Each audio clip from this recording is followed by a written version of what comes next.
안녕하세요, 여러분. 성공합시다. 우리한테 기쁜 일이 있으면 얼굴에서 그대로 드러나죠. 그쵸? 막 소중한 것이 있으면 혼자 알기만 좀 그렇고 계속 알리고 싶은 거 있잖아요. 그런데 베드로 사도가 우리가 진짜 그렇게 살아야 된다고 얘기를 하는데 우리한테 가장 소중한 것이 무엇인가요? 네, 맞아요. 예수 그리스도예요. 오늘 왜 우리가 그 얘기를 해야 하며 그리스도가 우리 삶에 주는 영향에 대해서 다시 한번 정리하는 시간을 가져보도록 할게요. 자, 1절. 그러므로 모든 악독과 모든 기만과 외식과 시기와 모든 비방하는 마음을 버리고.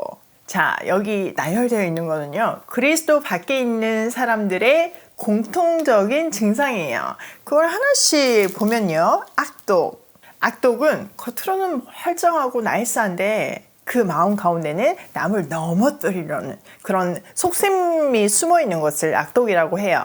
사람을 보면, 특히 잘 되는 사람을 보면 어떻게라도 트집을 잡아가지고 넘어뜨리려는 태도, 이런 게 악독이에요. 또 기만은요, 의도적인 거짓말을 얘기해요. 외식하는 자, 이 바리새인들한테 예수님이 자주 얘기했던 거죠. 이 사람들은 가면을 쓴 사람들이에요. 이 외식이란 단어가 마스크에서 기인했거든요. 사실이 아닌 것을 사실인 것처럼 말하는 사람들이죠.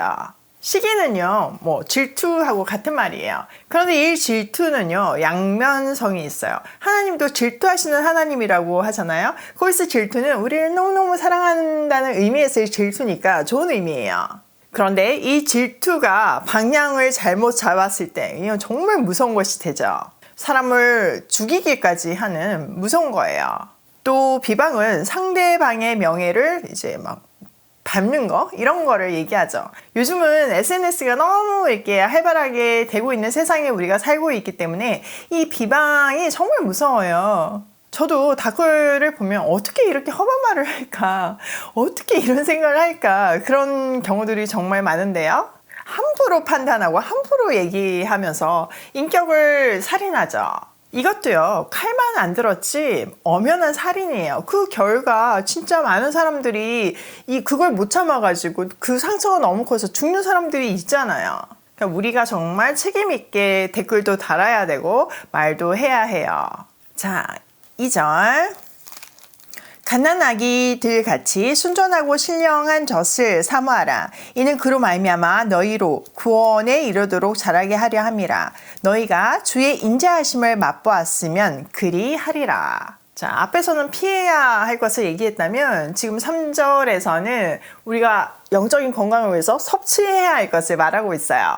바로 신령한 젖을 사모하래요. 우리는 그것을 먹고 자라서 구원에 이르게 된대요. 자, 갓난아이들 키워보신 분들은 아실 거예요. 때 되면 그냥 입이 이렇게 눈도 못 뜨면서 이렇게 젖을 찾잖아요. 저는 세 아들 다 모유 수유를 해서 그 장면이 아직도 눈에 선한데요. 또 애들은 그 젖을 줄 때까지 찾으면서 안 주면 울죠. 떼쓰고. 우리도 그 신령한 젖을, 말씀을 그렇게 사모하고 찾아야 한다는 뜻이에요. 왜냐하면 우리는 그 말씀 안에서 주님의 인자하심, 그 놀라운 은혜를 경험했기 때문이죠. 맛있는 것도 먹어본 사람이 더 잘 안다고, 말로 표현할 수 없는 그 말씀을 경험했기 때문에 우리가 더 사모하는 것은 너무나 당연해요. 자, 4절.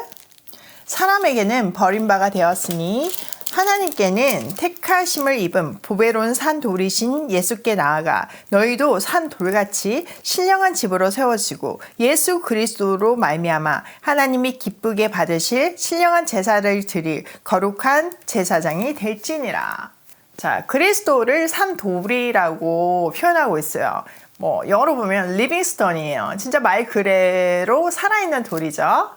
이것은 그리스도의 강대함과 연속성을 나타내는 표현이에요. 그리고 그리스도가 모든 성도들이 세워질 토대임을 가르치기 위해서 이렇게 산 돌이라고 불렀어요. 또 그분은 그 안에 영생을 가지고 계신 살아있는 돌이시죠. 비록 사람들에게는 버림을 받았지만 하나님께는 택하심을 입었어요. 이제 우리는 그에게로 나아가야 해요.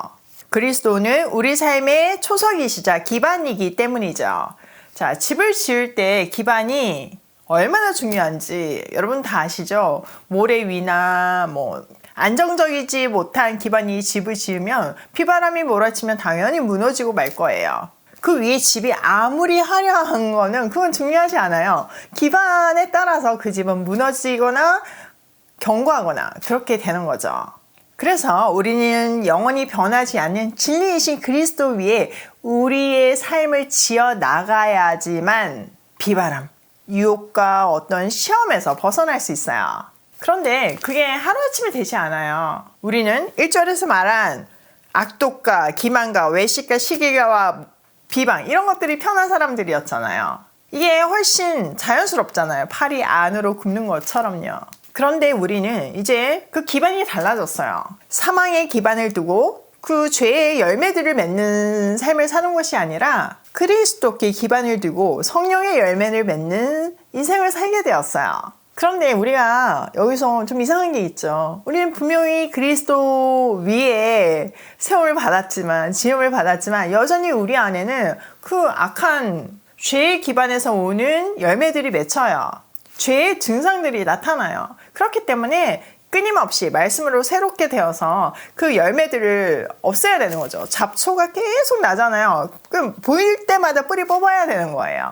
그런데 그 횟수가 이제 조금 줄어들고 우리가 온전히 성령의 열매를 맺게 하기 위해서 하나님은요, 우리의 삶을 흔드세요. 우리는 세상 것들을 이렇게 붙들고 있잖아요. 그런 것들, 돈, 건강, 명예, 자식 이런 것들을 우리의 삶의 기반이라고 생각을 하잖아요. 근데 그건 잘못된 생각이잖아요. 그래서 우리가 붙들고 있는 것을 다 놓기까지, 온전히 그리스도만 붙들기까지 계속 우리가 붙들고 있는 기반들을 흔드시는 거예요. 언제까지요? 네, 오직 그리스도만 붙들기까지요. 이렇게 결론이 정해져 있어요. 그러면 어떤 게 지혜로운가요? 네, 얼른 그거 알고 우리가 붙들고 있던 세상적인 기반들을 다 내려놓아야 해요. 그리스도가 아닌 그 붙들고 있는, 의지하고 있는 그 모든 기반들을 내려놓아야 해요. 그렇게 되었을 때 우리는 하나님이 기뻐 받으실 만한 신령한 삶의 예배를 드리는 거룩한 제사장이 될 수 있어요. 그리스도 안에서 자연스럽게 성령의 열매를 주렁주렁 매단 멋진 인생을 살 수 있죠. 자, 6절. 성경에 기록되었을 때 보라 내가 택한 보배로운 모퉁이 돌을 시온에 두노니 그를 믿는 자는 부끄러움을 당하지 아니하리라 하였느니 그러므로 믿는 너희에게는 보배이나 믿지 아니하는 자에게는 건축자들이 버린 그 돌이 모퉁이의 머릿돌이 되고 또한 부딪히는 돌과 걸려 넘어지게 하는 바위가 되었다 하였느니라. 그들은 말씀을 순종하지 아니함으로 넘어지나니 이는 그들을 이렇게 정하신 것이라. 자, 베드로 사도는 이사야와 시편의 말씀을 인용하고 있어요. 예수 그리스도는 하나님께서 그의 신령한 건축물을 위해서 두신 요긴한 모퉁이 돌이에요. 그런데 이 돌은요, 믿는 우리에게는 너무나 귀한, 말할 수 없이 소중한 것이지만요, 하나님을 믿지 않는 사람들에게는요, 버려진 돌이고 걸려 넘어지는 돌이에요.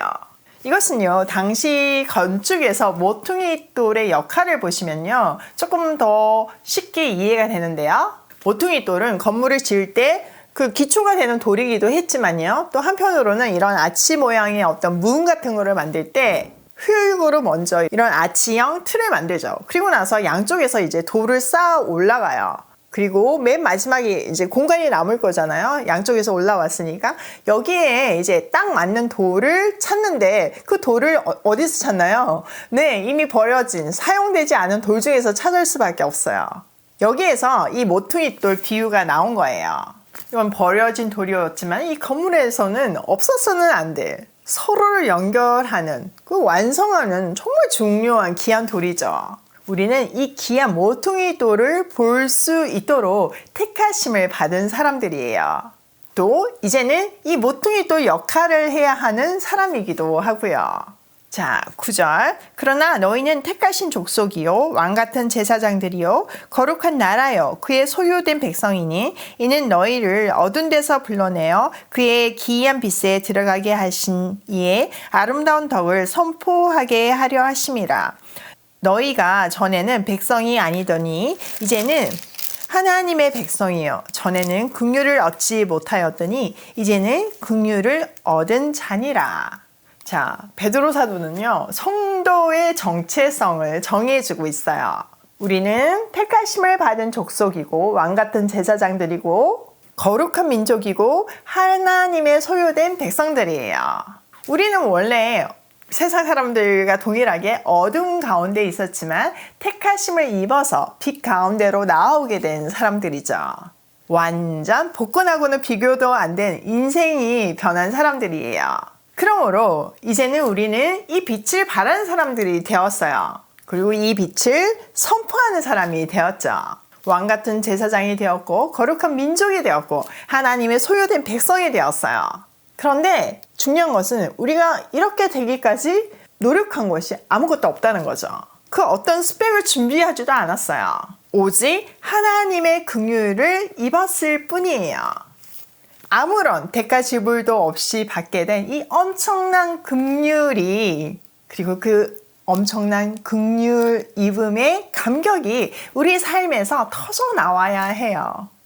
여러분, 기쁜 일이 있으면 나도 모르게 입꼬리가 이렇게 올라가잖아요. 그런 것 같이 이 긍휼 입은 사람들은 그 복음 받음의 감격이 숨겨지지 않아야 정상이에요. 그러니까 크리스찬의 어떤 표지가 있다면, 그러니까 크리스찬이라는 책이 있어요. 근데 거기에 표지가 있다면 아마 기쁨일 거예요. 그 사람의 삶에 기쁨이 충만할 때 그 안에 진짜 복음이 빛을 발하는 거죠. 자, 오늘 내용을 우리 삶에 한번 적용을 하면 첫 번째, 모퉁이 돌을 볼 수 있는 눈을 가지자. 우리는 이미 은혜를 입은 사람들이에요. 그래서 지금 이 말씀을 듣고 있잖아요. 가끔 보면 다른 종교이신데 이 말씀을 듣는 분들이 계시더라고요. 근데 솔직히 이게 재밌는 내용도 아니고 그냥 성경 제가 풀이해 드리는 거잖아요. 그것도 아주 객관적으로요. 그런데 그게 이렇게 들어진다는 거는요, 벌써 하나님의 페이버를 입었고 하나님의 놀라운 은혜를 입은 사람들이에요. 이제 그 모퉁이 돌을 볼 수 있는 눈을 열어서 사용하는, 누리는 인생이 되시면 좋겠어요. 자, 두 번째, 나의 정체성은 왕같은 제사장이고 거룩한 백성이고 하나님의 소유된 백성이에요. 가끔 나는 백그라운드가 너무 어려워서, 가정 형편이 너무 어려워서 이런 이유들을 댈 때가 있죠. 그런데요, 여러분, 물질적으로 많이 가졌다고 해서 또 우리가 생각하기에 너무 완벽한 그런 환경에서 자랐다고 해서 그 사람한테 상처가 없는 것은 아니에요. 다 뭔가 불만이 있고 부족함이 있고, 그 많은 것들이, 오히려 풍요했던 것들이 상처가 됐고 걸림돌이 된 경우가 얼마나 많은지 몰라요. 하나님 안에서는요, 그 나쁜 것들도, 그 정말 이유 없는 고난도요, 이유 없는 선물이 될 수 있어요. 우리 하랑이를 제가 만날 수 있었던 거는 부용원에 있었던 이유 없는 아픔 때문이었잖아요. 하나님 안에서는 이 모든 좋고 나쁨이 새롭게 해석되는 놀라운 일이 벌어져요. 그리고 그 모든 놀라운 일들은 우리가 인정할 수 없지만 우리를 위한 베스트 길이고 베스트 환경이에요. 세 번째, 긍휼 입은 자의 기쁨을 바라며 살자. 여러분, 더 이상 숨기고 살지 마세요. 막 표출할 만큼 해도 돼요. 우리에게 그 구원의 감격이 매일 새롭게 되길 소원해요. 오늘도 내 삶에서 구원의 감격이 빛을 발하기를 소원하며 고싱해요.